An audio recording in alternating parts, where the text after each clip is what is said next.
The Great Resignation has been a massive problem for the United States for a few months now. You have businesses and companies reporting that not only can they not find anyone to fill positions, they can't really keep the people that they hire. And everyone throughout the country has their own opinion on how to end the Great Resignation. I've heard a lot of pay people more, offer better working conditions, but I saw this article on CNBC that brings up a really interesting idea on how this Great Resignation can end sooner rather than later. So today I'm going to be reacting to this article on CNBC, and not only may this solve the issue of finding people to fill positions and keeping them for the long term, it may also solve a huge problem within our workforce in general. But before I break all of this down, my name is Nate from Minority Mindset News, and if you like this video, then smash that thumbs up button below and hit that notification bell too. That way YouTube shows our videos to way more money minds around the world, and we can keep making videos just like this one. These new businesses are calling it career curiosity. And what that essentially means is training and education. So what a lot of these companies are trying to do is offer people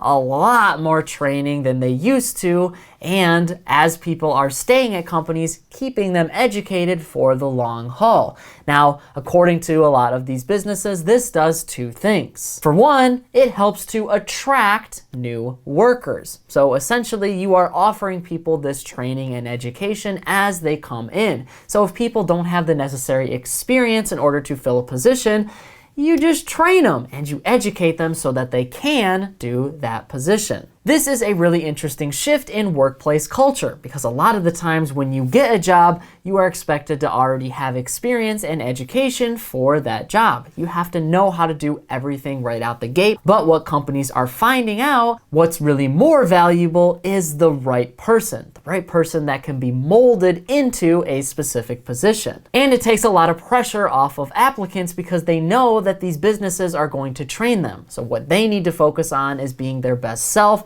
and what they can actually offer to the company in general. That will help millions of people around the country start to get a lot of jobs that they might not have even applied for before. And two, a lot of these companies and businesses are saying that it helps keep people a lot longer. So they bring people in and they train and educate them, but eventually work is going to change, and eventually those people are going to want more money and they're going to want a promotion. And the only way to get a promotion or more money is to have better training, better experience, and better education. These businesses are now taking it upon themselves to offer that too. So it doesn't just come down to everything that you've done in your job. It's not just performance related anymore. A promotion could be just education related. Businesses are going to offer that education so that people can start moving up the ladder. That provides a lot of incentives for people to stay at a company. If you know that the way to get a promotion at a company is just by getting more education and the company is offering that, then you can work at your job, make money, and get that education for a new position later on. That is a huge incentive, especially if you like your job. And it even offers a lot of other things. Like even if you're not planning on staying in one position for the long haul, you can still take this training and education to another job. That makes you a much more valuable employee, and the business gets a lot out of that engagement too. They get somebody that is going to fill that position and do that job, which is something that they desperately need right now. Over the summer in 2021, we had millions of people quit their jobs. Around 4.3 million people quit their jobs back in August of 2021. This trend steadily continued through September and October of 2021. Experts began calling it the Great Resignation because back in 2020, a lot of people were fired or laid off. This meant that our unemployment rate was rising to around 15%, the highest we've seen since the Great Depression. But this was all linked to the pandemic. Industries were closing and businesses couldn't afford to keep people. And typically when businesses start losing profit and they start losing revenue, the first thing that goes are people. Employees go because they are million-dollar investments. Even if you don't make that much money at your job, businesses have a lot of other expenses that are involved in your employment. They have your salary, but they also have the tax implications of hiring you And they also have insurance that needs to go along with your position. Now, not every business is going to have to give you insurance or have a lot of the tax implications, but those are still costs that a lot of businesses take on. And think about it. If you work at a company for 15 or 20 years, you're talking millions of dollars that a company is pouring into individual employees. But I love this quote from this article from Heidi Brooks, who is a professor at Yale School of Management. She essentially said that the orientation process for companies has traditionally been, you, as the worker, get to work here. And now it is switching to, we get employees. So instead of people thinking that they are getting everything out of this relationship, lately employers are getting a lot too. And first and foremost, they need people. In addition, she goes on to say that there's a lot of concern about the Great Resignation, people switching jobs and having a sense of agency in their work. And I think that's something that a lot of people have started to realize over the last 2 years. When the pandemic first hit, a lot of people were out of work and they spent a lot of time on YouTube and they spent a lot of time really thinking about the things that they wanted to do for the rest of their lives. Some people were stuck in a job. They didn't really want to do that job, but it was consistent and it gave them an income so that they could afford to have things and support their families. However, when all of that stopped, I think a lot of people realized that that was not their passion and that the reason they were only doing it is because it was convenient.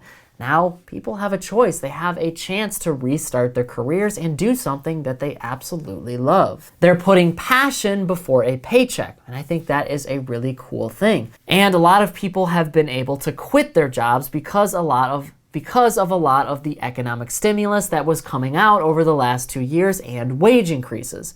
Because some people didn't lose their jobs in March and April of 2020 due to the pandemic, they were able to save and continue to make a lot of money. Now, this ultimately contributed to a lot of our supply chain issues, and I've talked a lot about that in other videos, but as far as the Great Resignation goes, people that had jobs were keeping their money and they were buying a lot more things. But because of the Federal Reserve, $3 to $5 trillion was printed in order to lift our economy out of financial disaster. I think ultimately a lot of people saved this money because they didn't have a lot in savings before, and they realized how powerful a savings account can be when it comes to protecting yourself from a financial disaster. But more importantly, a lot of people didn't have savings in 2019 and in the early parts of 2020. They couldn't just leave their job because they weren't going to have enough money in order to pay their bills. But by 2021, there was so much economic stimulus being pumped into our economy. You had stimulus checks. So these were thousands of dollars that were given to people and they could spend it however they want or not spend it and keep it in a savings account. You also had extended unemployment benefits from the federal government. They were going to give you an additional few $100s at a time on top of your state benefits. So if you managed to lose your job or just didn't care about your job performance in general and got fired, that didn't matter to you. You could eventually just leave and still get some of this unemployment. And then finally, you had all of the moratorium programs on rent and on mortgages and a pause on payments for federal student loans. So people were saving so much money, and then they took that money and quit their jobs. Heidi Brooks continues her quote here to say that there's a question of how organizations and leaders can reasonably respond to the pressure of people wanting purpose in their jobs. Because a lot of places don't really have a purpose for employment other than just people making money. This has led to what Heidi Brooks is calling upskilling, which is exactly what I said at the beginning of this video, offering all of that training and education for people so that they can continue to learn every single day at their job and eventually start making a lot more money, because businesses are going to offer you a lot more if you have training and experience and education. This is a way for businesses and companies essentially to invest in their people. If you hire someone that has no experience and you start training them and you give them all this education and then you hire them, it costs you probably thousands of dollars in order to train that person in general, and it's a risky commitment. This person could take all of this education and training and essentially just leave the company and go to somewhere else. However, by investing that much money into them, you want to try to keep them happy and you want to try to keep them for the long haul, which is why you continue to invest in them by offering more training and more education. Now, this is thousands, if not millions of dollars that these companies are willing to shell out in order to end this great resignation. And over time, it helps people feel appreciated at their jobs instead of just burning them out. A lot of the times what I see is really, really good employees that just end up getting burnt out because there really is no direction for them to take in a company. I have seen at countless jobs really good employees who want to move up and want to employ their workplace, but management and just the ladder in doing so is just impossible. So this could be a really easy way for employees to stick around, especially the really good ones that want to be there. The only reason they're leaving is because there is no new place to go. This is a solution for that. Another problem that these companies are running into is how they can know that all of this training is really going to pay off for them. Because at the end of the day, you can train an employee, but if the employee doesn't really like their job, even after all of that training, it's not really going to matter. That employee is most likely going to underperform, and that thousands of dollars that you ended up investing into them is going to become worthless. In fact, it may even become a problem for you because they may take all of this education and experience and training and go to a competitor. And if this happens en masse, then your company is going to go out of business. But honestly, these companies and businesses have to wonder what the alternative is. So if they don't invest in their employees and they don't give them a way to climb the ladder, then what do they think is ultimately going to happen with their employees? Those employees are going to leave because if they're not passionate about the job, they're going to leave anyway. This may give them a little bit more of a means in order to stay at that company. And it gives them a direct path to a promotion, which means more money. And a lot of employees will stay at a company for that reason alone. And just in general, it makes you feel like your company actually cares about you if they're taking all of this time and money and investing it back into their employees. But like I mentioned in the beginning of this video, there is a big problem right now with the Great Resignation. You have millions of people who are voluntarily quitting their jobs. However, the unemployment rate is only at around 4.2% right now. So the jobs that are actually losing people are the jobs that we really need in everyday society. That kind of poses a challenge because a lot of these jobs are not very good for the average person. And in order to get a better job, you need to have a lot of that training and experience. This makes the job market incredibly competitive for just about everyone right now. But here is the thing. The people who are looking for these highly competitive jobs, a lot of the time have the education and they have the experience.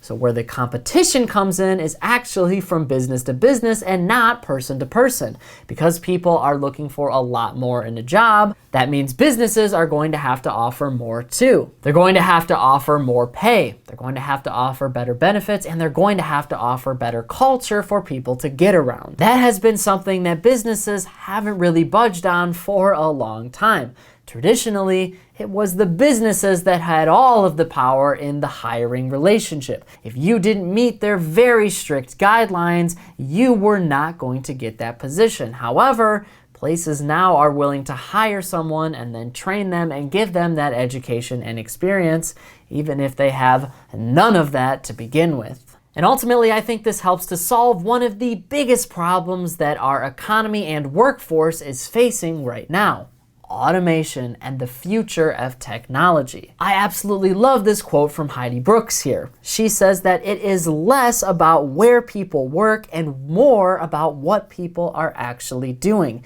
And that is a really fundamental shift in thinking about how to manage what goes on at a workplace. At the end of the day, people want to make money. Money is a tool to help you get all of the things you want in life.